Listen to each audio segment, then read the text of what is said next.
Installing a processor and heatsink.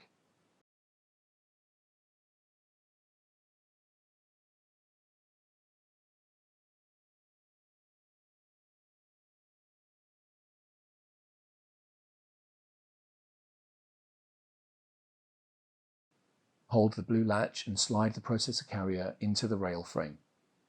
Push the rail frame down until the blue latch locks into place. Close the retention frame and use a Torx T20 screwdriver to fasten it.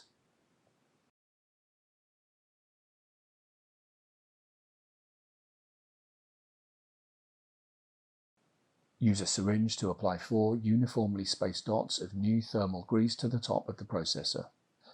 Each dot should consist of about 0.1 milliliters of thermal grease.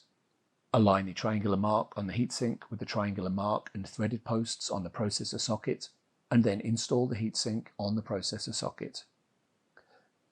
Fully fasten all the screws in the installation sequence shown on the heatsink label.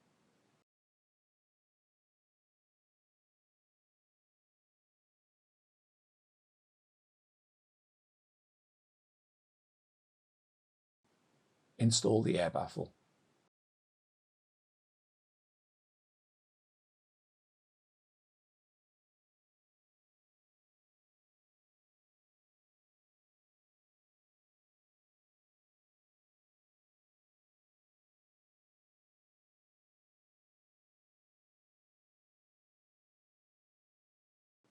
Install the top cover.